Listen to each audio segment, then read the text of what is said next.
This. Now stand straight up. Now drop into the foam.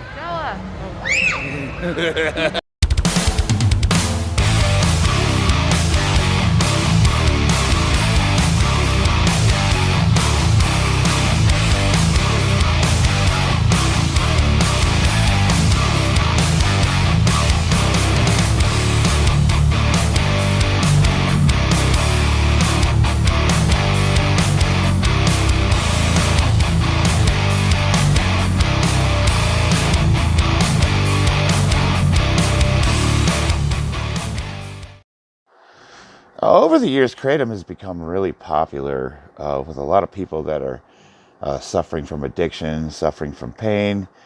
You could buy it legally. You can get it online. You can buy it at smoke shops. You can sometimes find it at vitamin stores. There's a lot of places that sell it in different states. Here in Nevada, you could just go down the street and buy it. They sell it all over the place. What is it? Well, it's it's a herbal supplement, and it has most of the time, most of the strains, it feels a lot like you're taking opioids, pain pills. So for people that are suffering from alcohol addiction or pain pill addiction, and they're trying to stay clean and sober, a lot of people turn to Kratom. Or if you're suffering from pain from weightlifting, I was turned on to it by a weightlifting group. And it's awesome for pain management. It helped me lift more. It's got a little bit of a caffeine effect, so it's almost like drinking coffee at the same time. You take some in the morning, you get energetic, and your pain is gone. You feel great. You can lift a ton of weight. It seemed like there was no downside to it.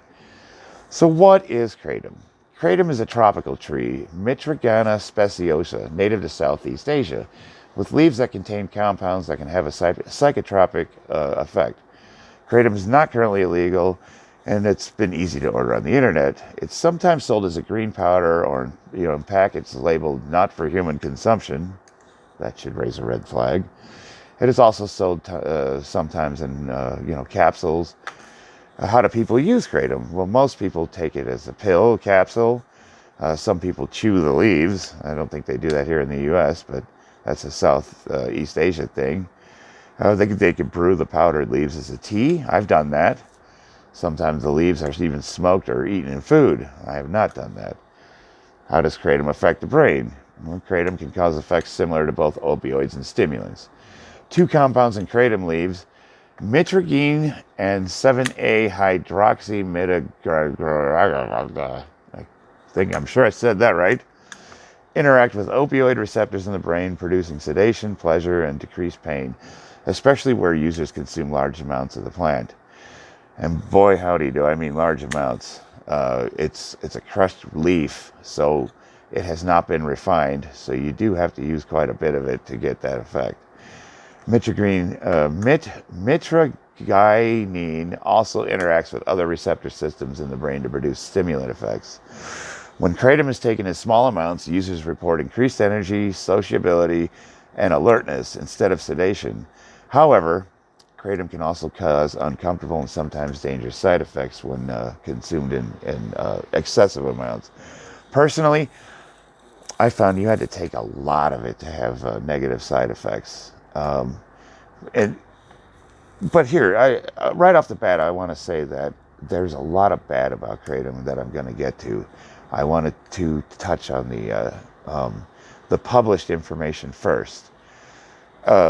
I noticed that when I took Kratom, it was a lot like taking pain pills. You become chatty, sociable. You get a little bit of a high. You do experience increased energy, like taking a few cups of coffee. And it just makes you feel better all around. It sounds all great, right? I mean, it doesn't show up on, urine analysis. It doesn't show up on drug tests. If they're looking for it in your blood, they have to look for it specifically. So you'd have to go to a doctor, have your blood drawn, and he'd have to specifically be looking for this compound in order to see it in your system. So you're telling me that if I am being tested by the government, by my job, by some sort of rehab facility, I can go out and take this drug and they're not going to see it? That's exactly what I'm saying to you. However, I'm going to still suggest you don't do that, and I'll tell you why here in a bit.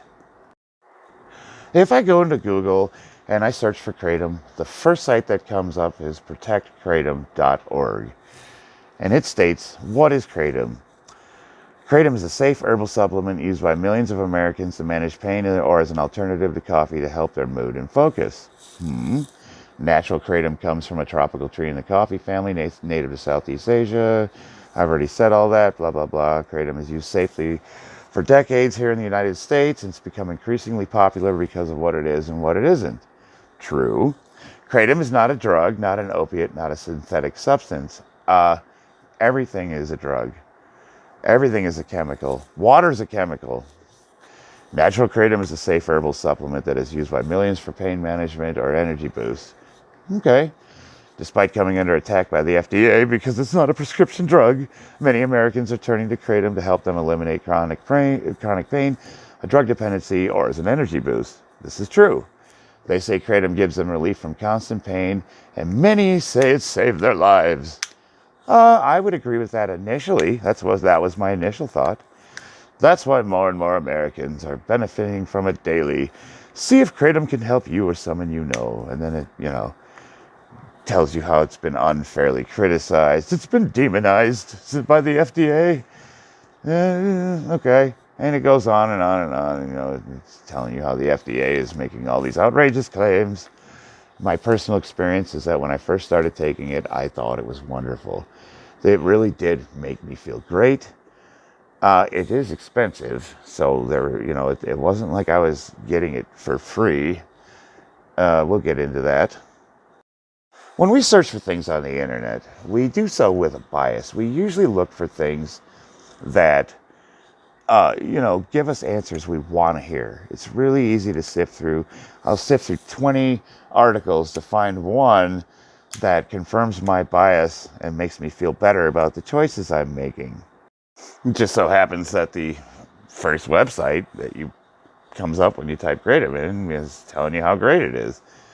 And if you dig a little bit deeper and you go to drugabuse.gov, it starts giving you a little more of a different answer. It's not saying it's bad per se, but it has some information that the first site doesn't have. Or if it does have it, it has buried under the first couple of pages saying how awesome it is. So, reading from drugabuse.gov, is Kratom addictive? The first page says it wasn't.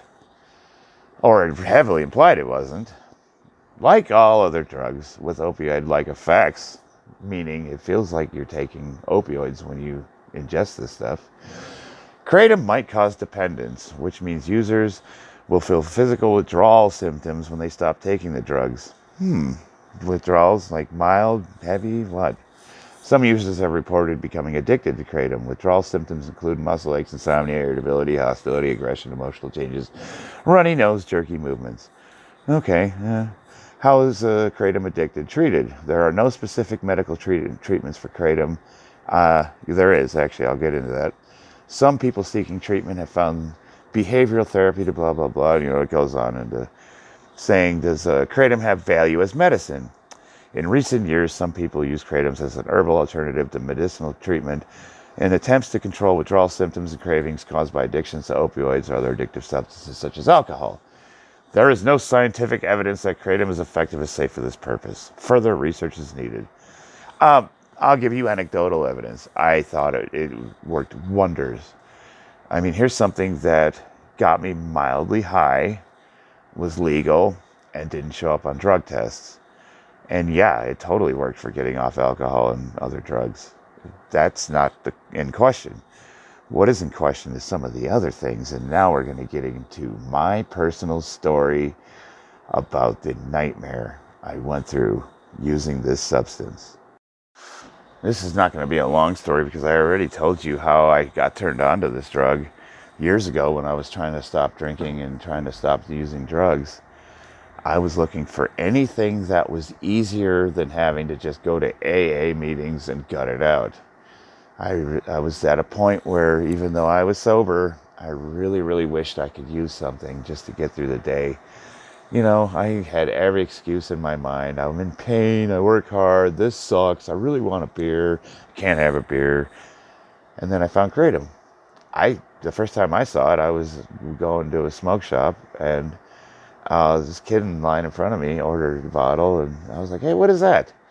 And the guy behind the counter is like, oh, it's like pain pills. It's legal. It's awesome. And I didn't buy it right there, but I went home and looked it up. And what do you know? The first site I look up was the one we talked about.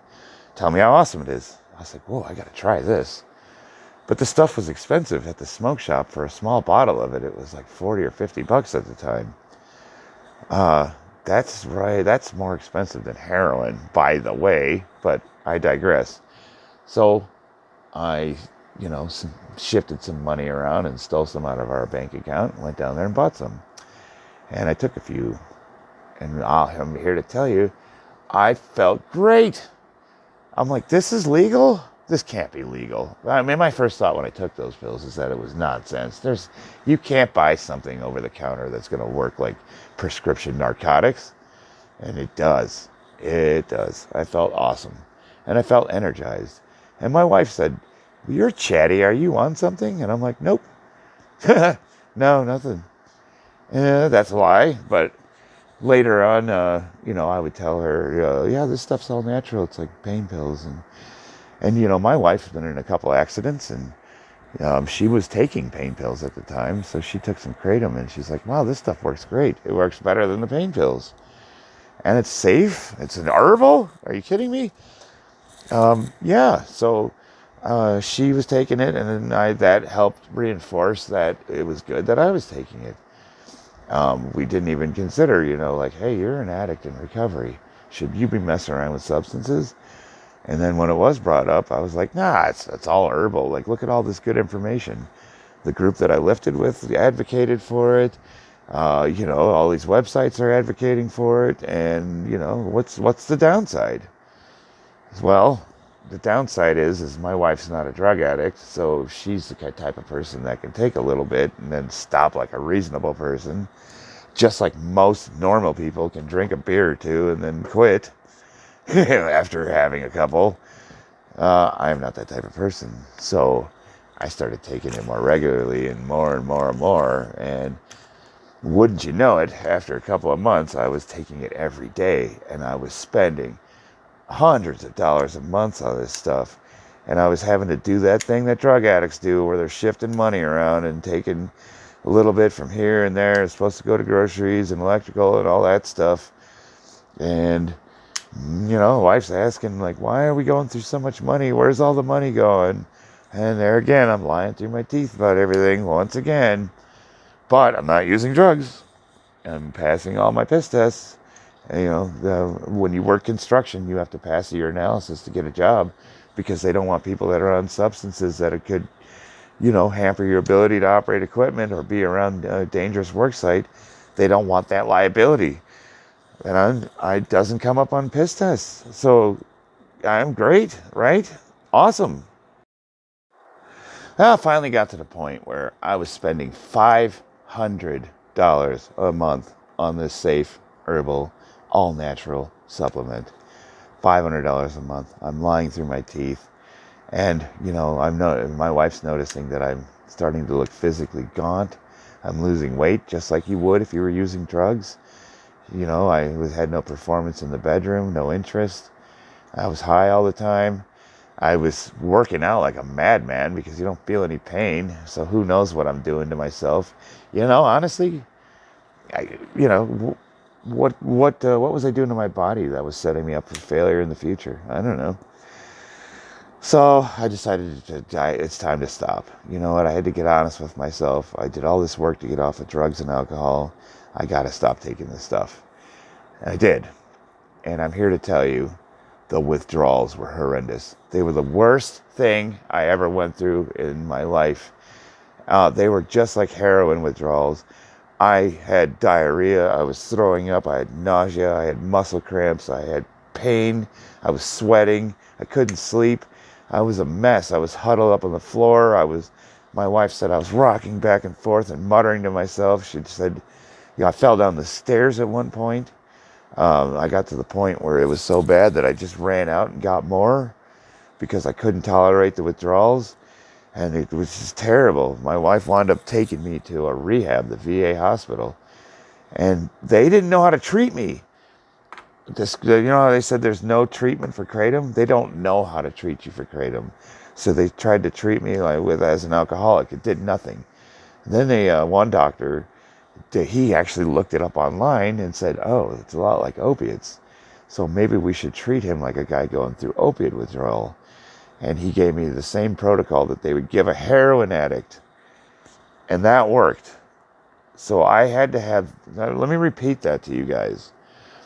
In a inpatient with a detox, where I was basically locked away in a hospital, I had to go through the same withdrawal protocol as a heroin addict.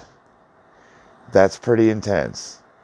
And it was months and months of going to meetings and seeing a therapist.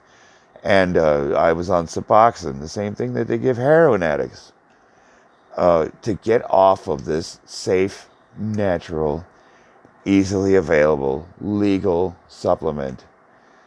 It was horrible, horrible, horrible, horrible, horrible. So, what spurred this? Why am I making this video? What brought this up? Well, I've been seeing a lot of videos about Kratom lately, and I'm thinking, wow, I forgot about that. It's been a long time since I used this stuff, and I kind of figured it was one of those things that the FDA would clamp down on, and it would go away. It'd become illegal, but it's not. The FDA hasn't done anything with it, and I noticed you can still buy it at smoke shops. I saw a sign on the side of the road on the way to the grocery store that said Kratom CBD, and it had a big arrow and it pointed to a smoke shop. And I walked in, and I walked in and I checked it out, and he's got a whole case of different brands and different flavors and assortments, and then the prices were steep. A huge bottle of like 300 capsules was close to $150. All right, so now I need to be fair to Kratom. I do. I'm an addict. Obviously, I can't take substances that are mind-altering. I can become addicted to them. Well, what about people that aren't addictive? Well, I think Kratom, if you have a source and you know about its purity, and you don't, you're not just getting a guy that's like grinding up, lawn clippings and selling you garbage because it's not regulated by the FDA, so you don't know what you're buying. No, I think it's great. If you're someone that is dealing with suffering from chronic pain, and the substance helps you with that, and I would say that if you used it responsibly, it is way better than prescription pain pills. Oh, absolutely. But here's the thing. The thing is because it's not regulated, you can't really go through a doctor for it. They don't know anything about it. So how do you know you're getting the right doses? Something to consider. Basically, all I wanted to say is if you're going to use something, and you're doing research and you're seeing all this good information, do a little digging and find the bad. Find the good and the bad, because everything has two sides. I don't want this video to disparage this substance, because I think that everything has its use and its proper application. I think that there's a proper application for pain pills. I think there's a proper application for a lot of medications that are abused.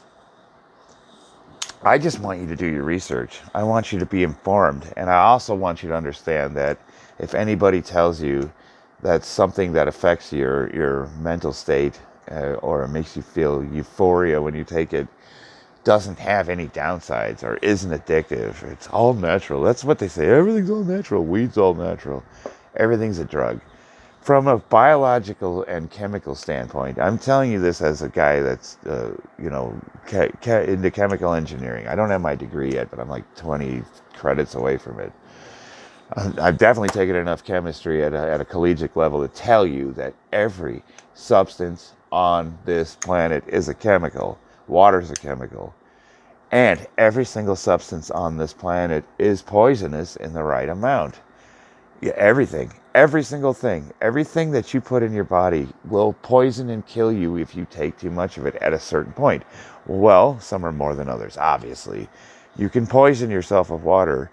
You have to drink a lot of it, but there have been people that have killed themselves by drinking too much water. So understand that. They're safe and natural. Well, what is safe and natural? Because like I said, the FDA doesn't regulate this stuff. So there's no information on long-term studies. There's no information on what, the amount you need to take is. There's no recommended amount. And there's nothing really telling you when you've gone too far.